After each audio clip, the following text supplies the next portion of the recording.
अस्सलामुअलैकुम एवरीवन। मैं हूँ फातिमा शाहिद फेफ टेक्नोलॉजीज और आज हम बात कर रहे हैं ईबे के बारे में। और जितने आपके सवालात हैं ईबे से रिलेटेड आप लोग हमें पूछ सकते हैं। हमारे पास आपके सारे क्वेश्चंस को आंसर करेंगे इंशाल्लाह। हमारे साथ हैं ई कॉमर्स एक्सपर्ट जो कि हैं Khalid Hussain who is all.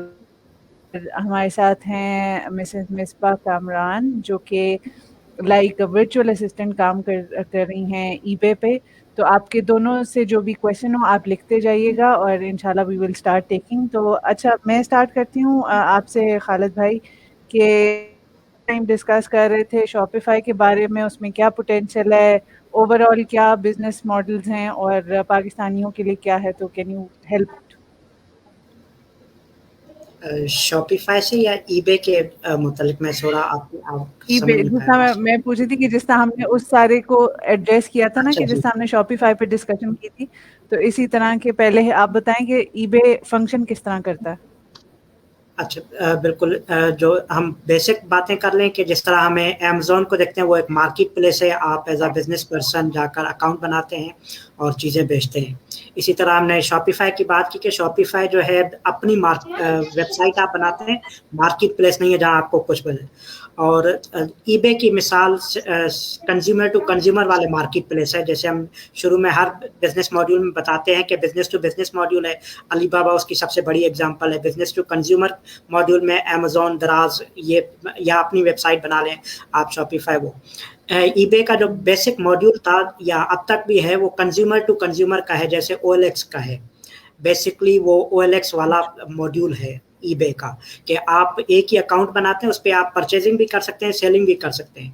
और जब ईबे बना था बेसिकली वो इसी कॉन्सेप्ट पे बना था, आप अपने घर के इस्तेमाल शुदा चीज़ें या वो चीज़ें आप बेचें जो आपके इस्तेमाल में नहीं है, आपने ले ली एक दिन इस्तेमाल किया, आपको मज़ा नहीं आया, आप ईबे पे बेच दें। आप अमेज़न से परचेज़ करें, आप लोकल मार्केट में गए, आपने मार्केट में सेम रेट प्राइस पे वापस नहीं हो रही, वो आप ईबे पे बेच दें। ये बेसिक उसका कॉन्सेप्ट था, मॉड्यूल था। अब भी अगर आप नया अकाउंट बनाते हैं और पहले दिन से नई लिस्टिंग करते हैं तो दूसरे दिन आपका अकाउंट ब्लॉक हो जाता है। मोस्टली केसेस में 70% अकाउंट ब्लॉक हो जाते हैं। अगर आप इंडिविजुअल अकाउंट बनाए पहले दिन और पहले दिन नई प्रोडक्ट लिस्ट कर दें, 10 लिस्टिंग लगाएं, तो अगले दिन 24 घंटे में आपका अकाउंट ब्लॉक हो जाएगा, क्योंकि उसका मॉड्यूल आपने खिलाफ वर्जी कर दी। आप नया अकाउंट बनाते हैं, पहले आप यूज आइटम लिस्ट करते हैं, उसके बाद जाकर 3 महीने बाद जब उसको पता चले कि अच्छा आपने कारोबार करना शुरू करें, फिर आप परमिशन लेकर नए प्रोडक्ट भी लिस्ट कर सकते हैं।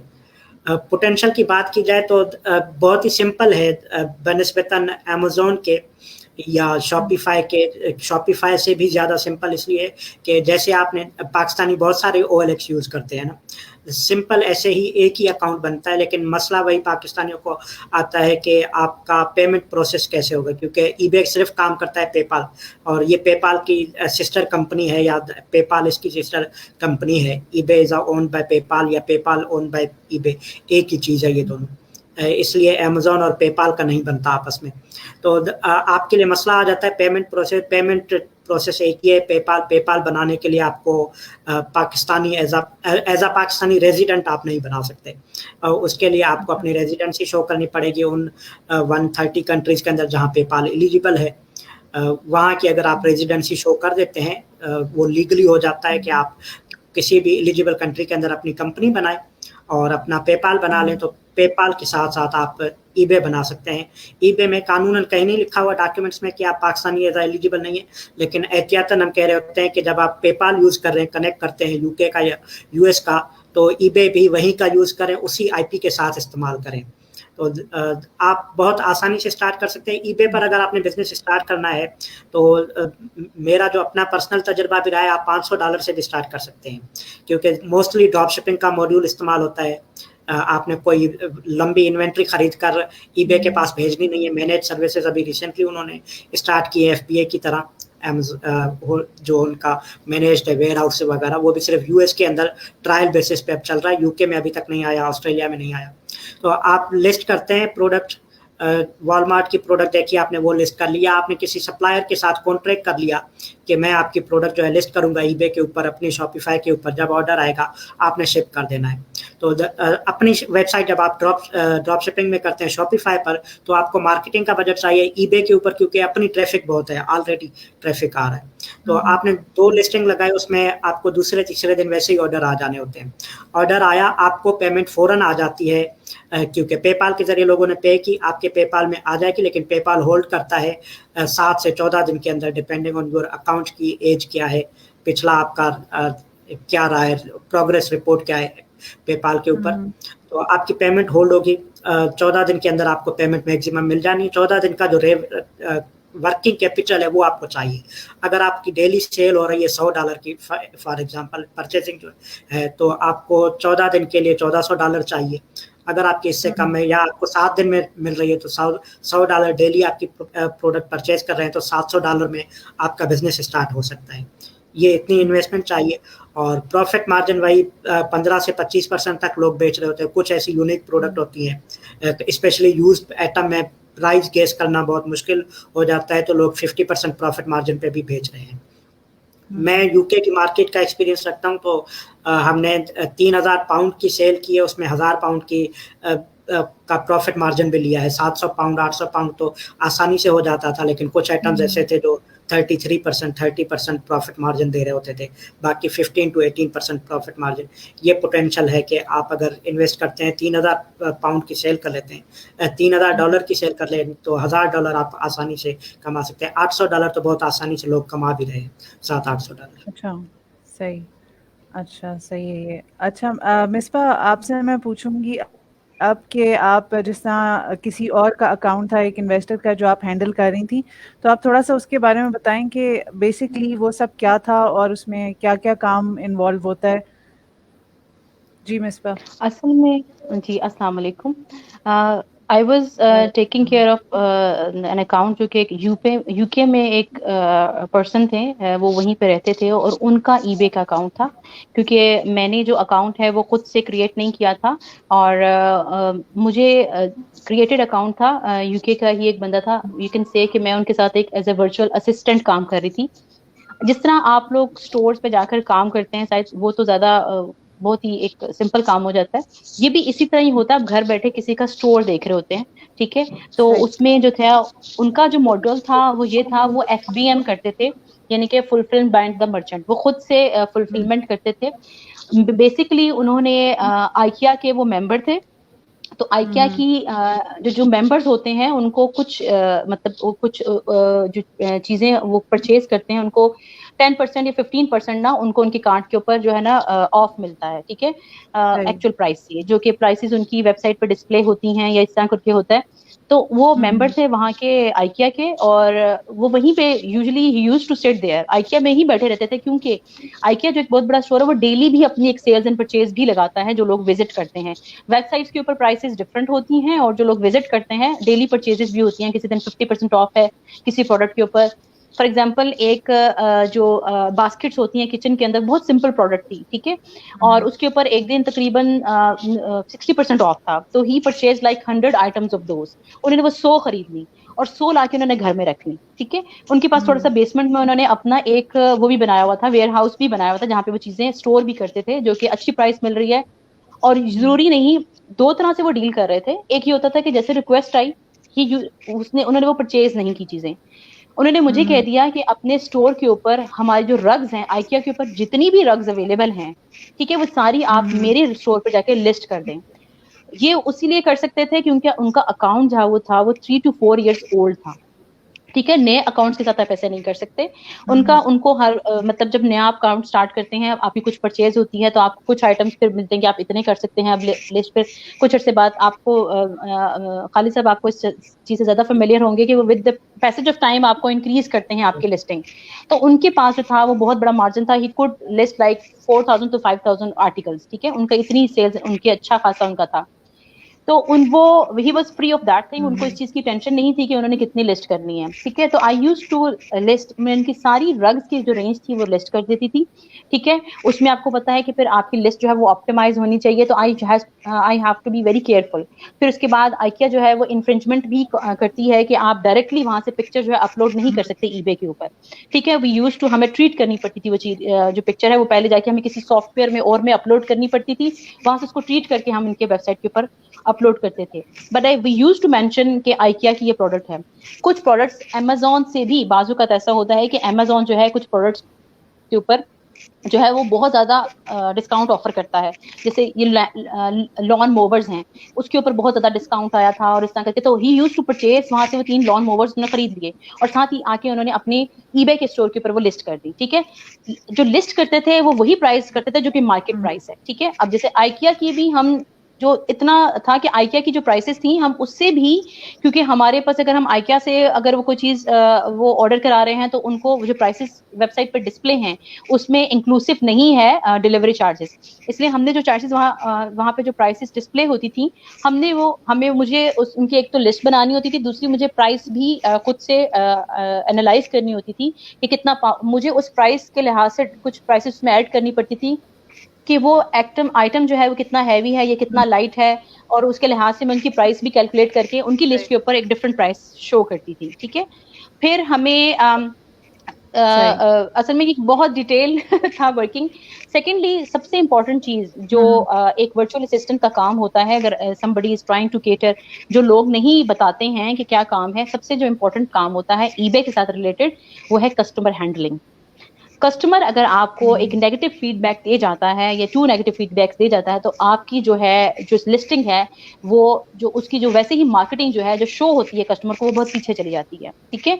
वो उसके लिए हमें यानी कि जितने ज्यादा किसी भी जो स्टोर है उसकी रैंकिंग जितनी ज्यादा होगी वो उतनी ज्यादा आपकी सर्चेस में डिस्प्ले होगी, वो उतनी ऑप्टिमाइज्ड होगी, और जितने उसके ऊपर नेगेटिव रिमार्क्स आ जाएंगे वो उतनी ही पीछे चली जाएगी, ठीक है, वो शो नहीं होगी, तो आपकी जो है ना सेल वो वैसे ही नीचे आ जाएगी। तो जो ये सबसे बड़ा इंपॉर्टेंट है, क्योंकि आप डील जब इस तरह की मॉड्यूल में डील कर रहे होते हैं तो कस्टमर आपने जैसे फर्ज करें सिंपल सा एक मेथड का मॉड्यूल था कि एक उन्होंने लिस्टिंग आइकिया से कुछ प्रोडक्ट है उन्होंने लिस्ट कर दी है, ठीक है, और वो उनके पास अभी नहीं है, ठीक है, और उसके बाद उन्होंने किसी कस्टमर ने उन्हें ऑर्डर किया कि ये लिस्ट मुझे चाहिए, ये प्रोडक्ट मुझे चाहिए, उन्होंने पे भी कर दिया क्योंकि वो देयर एंड डन पे कर देते हैं, ठीक है, पेपाल से पेमेंट हुई, उन्होंने परचेज कर ली, हमने वहां डिलीवरी टाइम, ये भी कैच होता है जिनका डिलीवरी टाइम कम होता है वही उसी को लोग कस्टमर प्रेफर करते हैं उनसे परचेज करने के लिए, तो 2 डेज का डिलीवरी टाइम था। अब वहां पे जब जैसे ही वो तो हमें देयर एंड देन हमें ईमेल आ जाती है और that person has to go there and then वहां से वो परचेज करें और उनको डिलीवर करें ताकि 2 दिन में उनको मिल जाए, ठीक है। लेकिन अगर फर्ज करें दे आर मैनी ग्लिचेस, हो सकता है वो अब कस्टमर वो जो प्रोडक्ट है वो मैंने 2 महीने पहले लिस्ट की हो और अब वो आइकिया के अंदर शॉर्ट हो गई हो, अब वो वहां पे अवेलेबल ना हो, तो मुझे देयर एंड देन उस कस्टमर को अपडेट करना है कि जो इस तरह करके कोई मसला है या कोई इशू है या कोई ऐसा है। एक तो ये पार्ट हो गया, दूसरा पार्ट ये हो सकता है कि कस्टमर को प्रोडक्ट हमने तो यहाँ से अच्छे जो है पोस्टेज कर दी, वेल इन टाइम कर दी, लेकिन आगे पोस्टेज कंपनी ने डिले कर दिया, ठीक है, या फिर उन्होंने उनको रिसीव ही ना हुई प्रोडक्ट, या फिर अगर प्रोडक्ट रिसीव हुई है तो वो डैमेज्ड है, ठीक है, तो ये क्लेम्स होते हैं। कस्टमर जो है वो आके क्लेम्स डालते हैं, आपको कहते हैं कि मुझे पेमेंट रिटर्न चाहिए, तो रिटर्न्स के लिए या कस्टमर को कोई इशू आ रहा है या कुछ हो रहा है तो देयर एंड देन कस्टमर को रिप्लाई करना होता है। डेली की बहुत सी ईमेल्स आती हैं, तो आपको you have to be very much efficient in replying them, क्योंकि कस्टमर वो बिल्कुल भी आपका लिहाज नहीं करते और वो फौरन के फौरन जो है ना नेगेटिव रिमार्क देकर चले जाते हैं, ठीक है। तो ये एक बहुत बड़ा ये होता है। तो और वो उनकी जो थी पोस्टेज कंपनीज भी एक नहीं थी, 3-4 थे, 5 कंपनीज थी जिनके साथ वो डील कर रहे थे और मुझे उनके क्लेम्स के साथ डील करना था। उन कंपनीज को जाके फिर माय जॉब वाज कि if somebody has sent me an email कि ईबे पे ईमेल आई है कि ये मुझे प्रोडक्ट नहीं मिली, मुझे ये चेक करना होता था कि किस कंपनी से उन्होंने किस पोस्टेज कोरियर के थ्रू उन्होंने डील किया है। माई हरमस है, रॉयल मेल है, ठीक है, कलेक्ट प्लस है, बहुत सी अवेलेबल हैं। हम डिपेंड करता है कि हम कैसी प्रोडक्ट जो है, अगर हम कोई बहुत सेंसिटिव प्रोडक्ट कर रहे हैं तो हम इसको तो हमारे पास प्रेफरेंसेस होती थी, हम देख के आइटम को हम कोई 5-6 कंपनीज थी जिसमें से वो यूज करते थे पोस्टेज करने के लिए, तो मुझे उन 5 कंपनीज के I should be very much abreast with all those के उनके इंक्वायरी फॉर्म क्या है, उनका प्रोसेस क्या है, तो सारी 5 कंपनीज का डिफरेंट प्रोसीजर होता है। तो जो एक वर्चुअल असिस्टेंट है उसको एक तो he should be very much sharp in customer handling. फर्ज करें आपका कसूर भी है, लेकिन आपने इतना गोल गोल आंसर देना है कस्टमर को कि कस्टमर जो है वो हैप्पी भी हो और गुस्से, मतलब है कि उसका साथ मतलब जेन्युइनली उसका नुकसान हुआ है, लेकिन आपने इतना टैक्टफुली उसको हैंडल करना है और इतना उसको वो रखना है कि वो आपको नेगेटिव फीडबैक ना देकर जाए। ठीक है, ये सारा हमारा, अगर नेगेटिव फीडबैक आता है, चाहे मेरा जो थे जिनका मैं साथ काम कर रही थी, he was very much strict with me. He used to say कि चाहे मैंने गलती मेरी भी है, चाहे हम पोस्टेज कंपनी की भी है, लेकिन अगर नेगेटिव रिमार्क आ गया दैट इज योर मिस्टेक, आपने उस कस्टमर को वेल हैंडल नहीं किया। ठीक है, तो वो ये एक होता है कि आपकी जो है कम्युनिकेशन स्किल जो है ईबे के साथ, अगर आप ईबे में अगर आप काम कर रहे हैं किसी के साथ वर्चुअल असिस्टेंट, या खुद आपने अपना स्टोर खोला हुआ है, तो इट्स नॉट ऑल अबाउट कि आपको मार्केट हर्ट करनी है, आपने अपनी लिस्टिंग लगानी है, आप स्टोर ओपन भी कर लेते हैं, आप बहुत अच्छा कर भी रहे हैं, लेकिन अगर आपकी कस्टमर हैंडलिंग नहीं है तो आपके इतने इतने बड़े बड़े स्टोर जो हैं जो बहुत अच्छा अर्न कर रहे हैं, तो दिनों में सस्पेंड हो जाते हैं। अच्छा, तो एज अ वर्चुअल असिस्टेंट इसमें क्या इनकम स्कोप है? इसमें इनकम स्कोप बहुत ज्यादा है। आपके पास देखिए, आपके पास ऑप्शंस हैं, आप मंथली सैलरी पे भी हायर हो सकते हैं, आप उनसे फिक्स कर लें कि मुझे आपने फिक्स इतना काम देना है, but I would suggest is कि आप उनसे कुछ परसेंटेज शेयर कर लें, क्योंकि देखें जब आप काम कर रहे होते हैं ना, तो जो पर्सन कर रहा है काम, तो वो उसके अंदर अपना बहुत इनपुट डालता है। लाइक मेरा ये था कि फिर मैं मार्केट रिसर्च भी करती थी। I use to recommend that person कि अब ये वाली जो चीज है ना मार्केट में बहुत अच्छी सेल हो रही है, आप इसको लिस्ट करें और जाकर देखें आइकिया में इसका क्या है, आपको क्या मिल रही है। तो I use to do market research for him, और उनकी सेल्स इंक्रीज भी होती थी। ठीक है, मैंने जाकर कोई भी आइटम्स है, आप थोड़ा सा सर्च कर लेते हैं गूगल पे, जब आप लिस्ट करने लगे तो इसमें से कौन सा आइटम ऐसा है जो कि बहुत अच्छी आपको आउटकम देगा और कितना मार्जिन आप उसमें ले सकते हैं। तो अगर आप उनसे सेल्स के ऊपर मार्जिन लेने परसेंट, एक तो फिक्स इनकम भी रखें जो आपके लिए बहुत ही फायदेमंद चीज रहेगी कि आप उनसे फिक्स सैलरी भी रखें और उनसे कहें कि सेल्स के ऊपर भी मुझे परसेंटेज दें, ताकि आप भी मोटिवेटेड रहेंगे। अगर ज्यादा सेल्स हो रही हैं, आप ज्यादा अच्छा कर रहे हैं, तो आप भी मोटिवेटेड रहेंगे कि ultimately I am having a fix income, मुझे एक फिक्स इनकम भी मिल रही है, लेकिन अगर सेल्स बढ़ती है तो उसका मुझे भी फायदा है, दोनों को, ये दोनों के लिए बहुत अच्छा फायदा होगा जी। और अच्छा मिस्बा, टाइमिंग्स हम अगर आप ना इस देखें, चीज को हमेशा, हाँ टाइमिंग, मैं एग्जैक्टली यही पूछने लगी थी कि कितने घंटे और किस तरह से आप मैनेज करते हैं इसको? देखिए टाइम जो है ना ये इट टेक टाइम। ठीक है, आपको मैं जरूर कहूंगी कि कोई इस काम को, बहुत से लोग कहते हैं जी इंटरनेट का काम है, वर्चुअल असिस्टेंट है, ये तो बहुत आसान है, मैं तो 2 घंटे लगाती हूँ, मैं तो 3 घंटे लगाती हूँ, इतने पैसे कमा रही हूँ। Don't buy these things. ठीक है, लोगों की बातों में मत आए, ये वाकई टाइम टेकिंग प्रोसेस है। ठीक है, 3 से 4 घंटे तो आपके हुक टू द कंप्यूटर कहीं नहीं गए। ठीक है, 4 आवर्स तो आपने बैठना ही बैठना है। उसके अलावा आपके जो है ना, आपको throughout the day you have to stay contact, आपको सारा दिन कॉन्टैक्ट रहना पड़ता है। आपको पता है कि अब ये ईमेल आ गई, तो आप देयर एंड देन चाहे आप फोन निकालें या अपना लैपटॉप ओपन करें और उनको ईमेल का रिप्लाई करते हैं। कस्टमर का जो ईमेल आई है, it should not go unattended. At least 3 to 4 hours का गैप आ जाए, इतना आ जाए, लेकिन एक दिन का गैप नहीं आना चाहिए।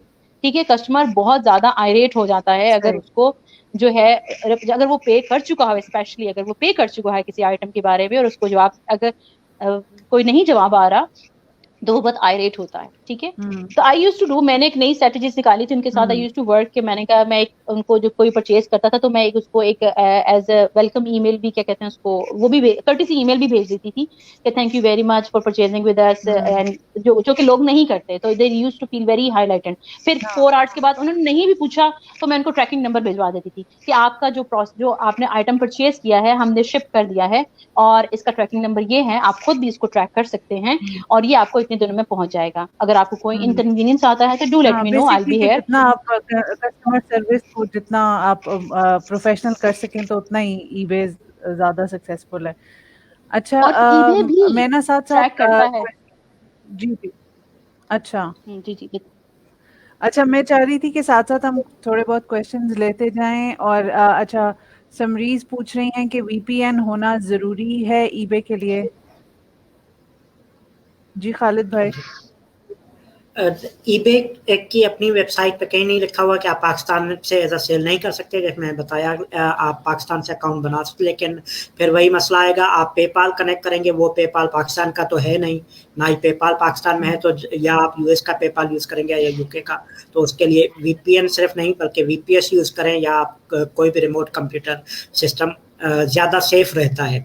सिर्फ ईबे आप यूज़ कर सकते हैं, लेकिन सिर्फ ईबे किसी काम का नहीं है पेपाल के बगैर। तो पेपाल के लिए जो चीज़ लाजमी है वो आप समझ लें कि आपके ईबे के लिए लाजमी है। वीपीएन वीपीएस हम सजेस्ट करते हैं कि वो बेहतर है, यूज़ करें आप।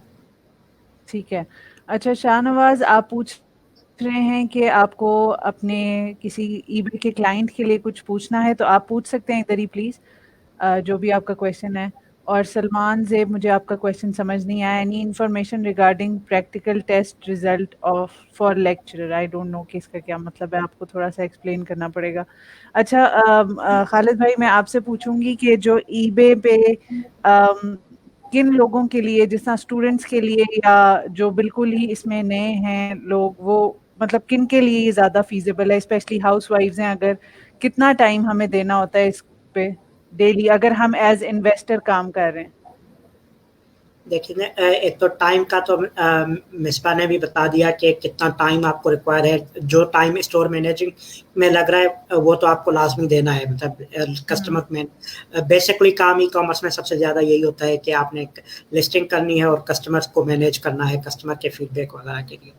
तो 4 से 6 घंटे आपको इब्तदा में तो आपको फुल टाइम देना चाहिए। अगर आप किसी भी बिजनेस में आ रहे हैं तो अपनी जॉब समझ कर करें। 6 से 8 घंटे आप पहले 3 महीने तो लगा दें उसी काम के लिए।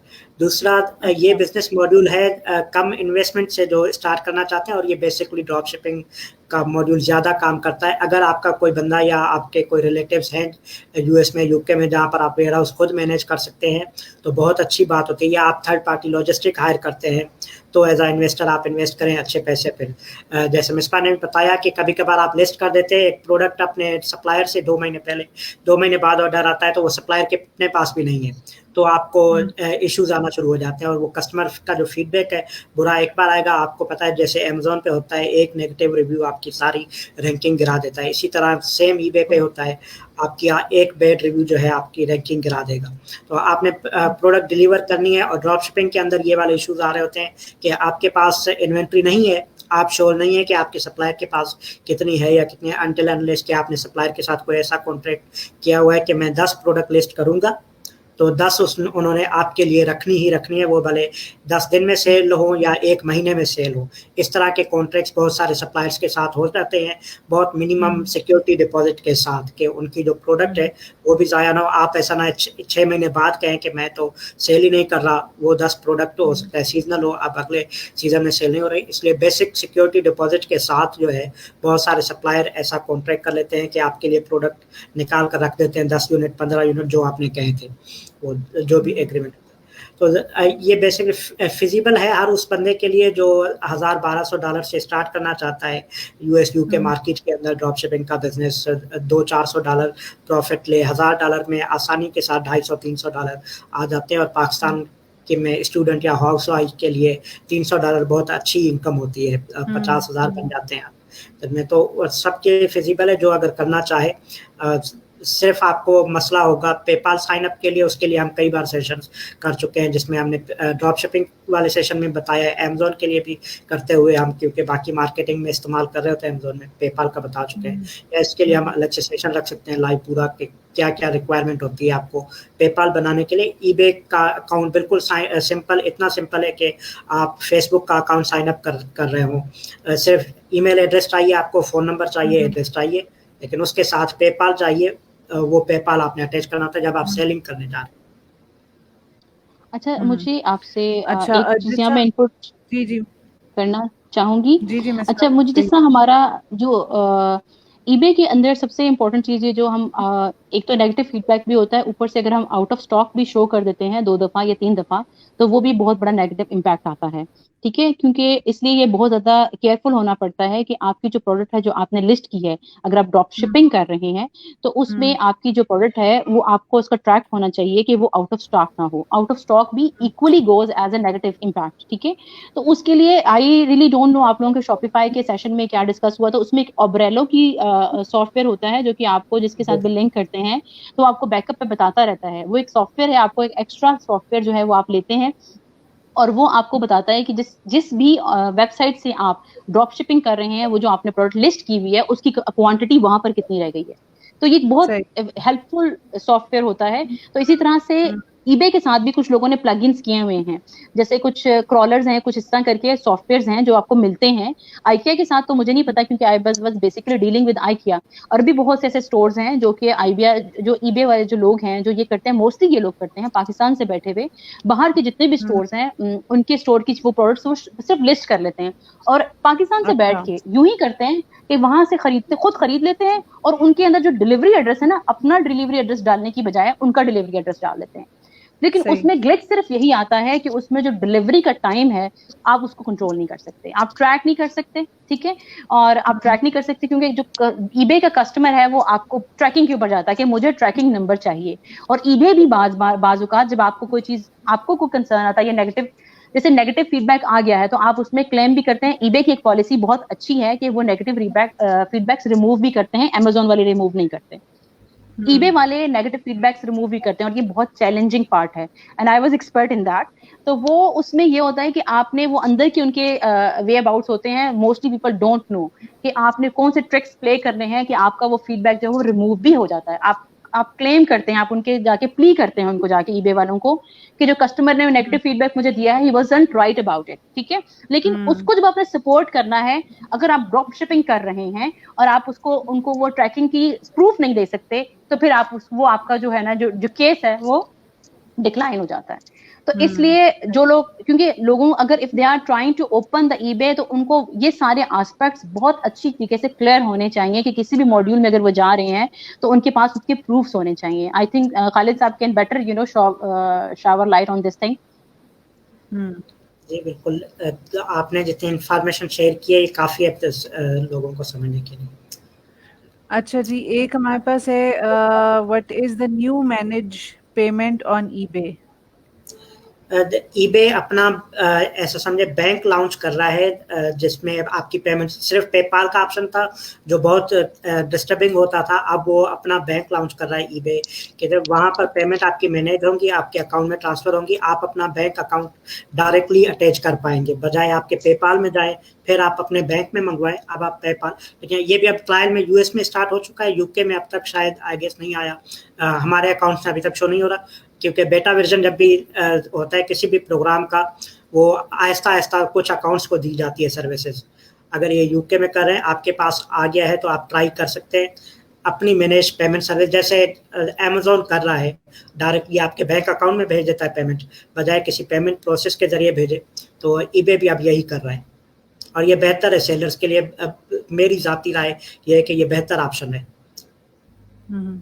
अच्छा, हमारे पास एक और है क्वेश्चन शाहनवाज़ का जो काफ़ी डिटेल्ड है। वो पूछ रहे हैं कि वो ऑलरेडी उनका एक क्लाइंट है जो अमेज़न पे काम कर रहा है और अभी वो ईबे पे करना चाहते हैं, तो वो ड्रॉप शिपिंग करें, होलसेल करें, लिस्ट करें same listing of products which I am doing for him on Amazon wholesale, या सेपरेटली सोर्स करें प्रोडक्ट्स। एंड यस तो कहाँ से, यूके से या चाइना से? जी खालिद भाई आप थोड़ा-सा हेल्प आउट कर सकते हैं इसमें? अगर तो वो कर रहे हैं अमेज़न पर तो बेहतर ये है कि वही प्रोडक्ट लिस्ट करें जिनकी ऑथराइजेशन है आपके पास, क्योंकि बहुत आसानी हो जाती है। आपके पास ऑथराइजेशन है अगर होलसेल कर रहे हैं जैसे उनका अमेज़न पर, तो वही ब्रांड आप लिस्ट करें। आपको ऑलरेडी प्रोडक्ट ले रहे हैं, 10-15 यूनिट इजाफी लेने पड़ेंगे, 100 यूनिट इजाफी जो आप ईबे पे बेच रहे हैं। दूसरा, ये तो आपके लिए बहुत अच्छा सोर्स होता है। हम खुद ईबे कर इसलिए रहे होते हैं अमेज़न की प्रोडक्ट को रैंक कराने के लिए। आप वही प्रोडक्ट अपनी सेम अमेज़न वाली लिस्ट करेंगे और बाकी तरीके का मैं ये ओपन लिस्ट सेशन में शायद इतने ना बता सकूं। इन लोग बहुत सारे कर रहे होते हैं कि आप ईबे पे कस्टमर आएंगे, उनको अपनी अमेज़न के प्रोडक्ट के लिए लाएंगे ताकि आपके पास अमेज़न के ऊपर रैंक होने के लिए बेहतर फीडबैक आते रहें। ठीक है, वही सेम प्रोडक्ट आप लिस्ट करें जो आपने अमेज़न पर की हुई है, ये बहुत बेहतरीन ऑप्शन होता है आपके। सही है। अच्छा, फरमान पूछ रहे हैं, please explain about cost of PL on eBay, minimum cost including give away for product ranking. PL की प्रोडक्ट डिपेंड करता है आपके प्रोडक्ट प्राइस के हवाले से कि किस तरह कौन सी कैटेगरी में आप जा रहे हैं। जैसे आइकिया तो फर्नीचर बेचता है, उसके लिए तो आपको बहुत ज़्यादा इस तरह की अगर आप प्रोडक्ट बेचते हैं हाई कॉस्ट वाली तो डिफरेंट होती है। वैसे जो मेरा अंदाज़ा है, हमने पीएल किया नहीं ईबे के ऊपर क्योंकि ईबे बेसिकली सपोर्ट करता है ड्रॉप शिपिंग और इस तरह के मॉड्यूल को, तो हमने वही एक्सपीरियंस किया अब तक। लेकिन आप $8,000 में बहुत अच्छी प्रोडक्ट लॉन्च कर सकते हैं ईबे के ऊपर। अगर आप डॉलर्स में बात करें, यूके में जाएंगे तो वही 6,000 पाउंड बन जाएंगे और इतने ज़्यादा गिव अवेज की ज़रूरत नहीं पड़ती ईबे के ऊपर। ईबे यूके में बहुत ज़्यादा कॉम्पिटिटिव मार्केट है बनस्बतन यूएस के। यूएस में अमेज़न की मार्केट कई ज़्यादा है, मार्केट प्लेस जहाँ पर कस्टमर्स आ रहे होते हैं। अच्छा, उस्मान पूछ रहे हैं, can we increase the price of the very high, मतलब हम आउट ऑफ स्टॉक जा रहे हैं तो हम प्राइस इंक्रीज कर सकते हैं? लेकिन बेहतर ऑप्शन तो ये होता है जिस दिन आप लिस्ट कर रहे हैं ना, तो आप वही लिस्ट करें जितनी क्वांटिटी आपके पास है, जितनी आपके सप्लायर ने कंफर्म की हुई है। कि या तो आप सप्लायर से ले रहे हैं या जहां से आपने वेबसाइट से देखिए उनकी क्वालिटी। जैसे उबरलो के जरिए हम मिसबा ने भी एग्जांपल दी, हम ट्रैक कर रहे होते हैं, उबरलो बता रहा होता है आपके पास कितनी। ऐसी बहुत सारी एक्सटेंशन हैं या सॉफ्टवेयर हैं जो ट्रैक करके बता रही होती हैं आपको प्रोडक्ट ऑटोमेटिक कर दें। $20-25 लगते हैं महीने के, तो आप आउट ऑफ स्टॉक जाएंगे नहीं। जब आउट हो जाएगी प्रोडक्ट, वही लिस्ट आपके पास आ रही होगी। आपके सप्लायर के पास 10 यूनिट हैं, 10 यूनिट होंगे, 5 यूनिट, 5 यूनिट। अगर चले जाते हैं तो बजाय प्राइस बढ़ाने के आउट ऑफ स्टॉक शो करें, वो आपकी रैंकिंग में यकीनन फ़र्क पड़ता है। लेकिन आप शो कर दें कि आपके पास ज़ीरो स्टॉक है, वो ऐड टू विश लिस्ट का ऑप्शन आएगा कस्टमर के पास। बजाय आपने फ़र्ज़ करें कि आप $50 की प्रोडक्ट आपने $60 कर देंगे या $80 कर देंगे, किसी ने ऑर्डर कर दी तो आप क्या करेंगे? आपके पास तो है ही नहीं। हाँ जी, तो इसमें ये ऑप्शन पहले से बता देना कि आप आउट ऑफ स्टॉक हैं, उसका इतना नेगेटिव इम्पैक्ट नहीं आता। थोड़ी सी मैं क्लियर नहीं कर पाई। अगर कोई मैसेज आपको, अगर कस्टमर वो परचेज कर लेता है और उसको उसके बाद आप चेक कर लेते हैं और आप देखते हैं कि आउट ऑफ स्टॉक है और आप उसको रिप्लाई करते हैं आउट ऑफ स्टॉक है, क्योंकि जब आपने किसी कस्टमर का, फिर आपको ऑर्डर कैंसिल करना है।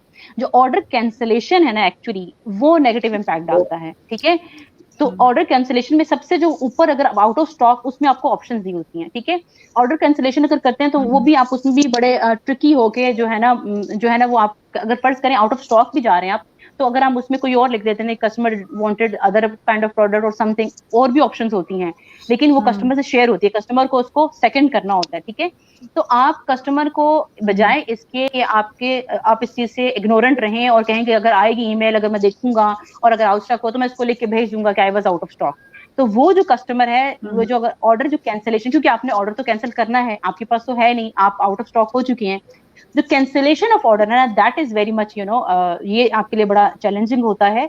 आपने वहां पे अगर आउट ऑफ स्टॉक लिख दिया है और आप उसको ऑर्डर को कैंसिल करते हैं, वो एज अ नेगेटिव इंपैक्ट आता है। अगर आप पहले से लिख देते हैं, आपके पास को ऑर्डर है और आप कहते हैं अभी ये वाली जो चीज है ये आउट ऑफ स्टॉक, नीचे लिख देते हैं कि ये जो क्वांटिटी है ये आउट ऑफ स्टॉक हो रही है और जब ये नहीं आएगी तो हम दोबारा से इसको लाइव कर देंगे, तो that doesn't make any negative impact. ठीक है, instead of making its price high, आप उसको वहां पे शो कर देंगे it's out of stock now. सही। अच्छा जी, राशिद पूछ रहे हैं, can we use TransferWise account for new payment method?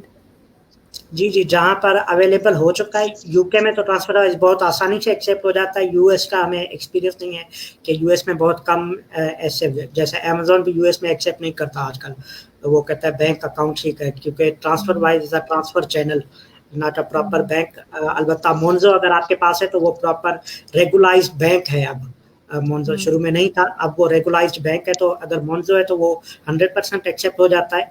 और ट्रांसफर वाइज 90% चांसेस है यूके के अंदर, यूएस के अंदर 60% चांसेस भी नहीं रहे अब।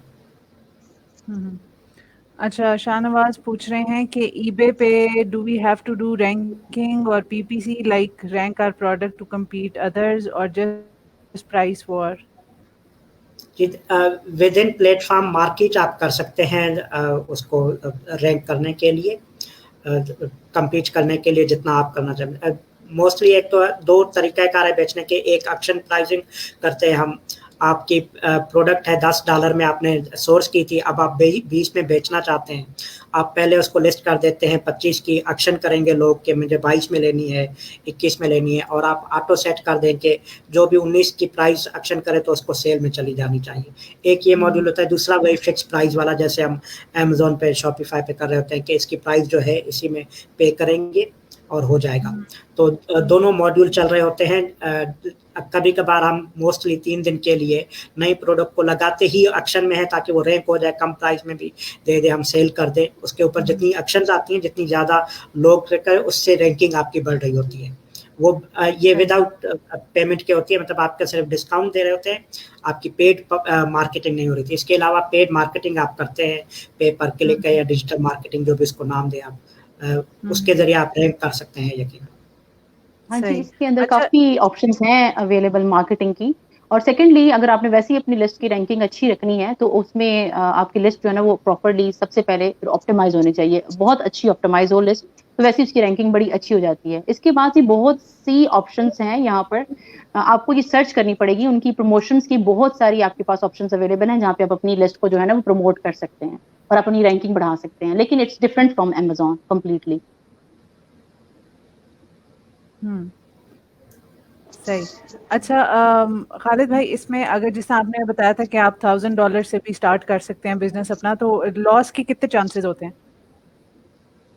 अगर आप ड्रॉप शिपिंग मॉड्यूल में है तो आपको इसमें तो 10% से भी कम चांसेस है लॉस के, कि आपने अकाउंट बनाया, अकाउंट फ्री में बनता है। अमेजोन की तरह $29 पर मंथ भी नहीं लेते आपसे।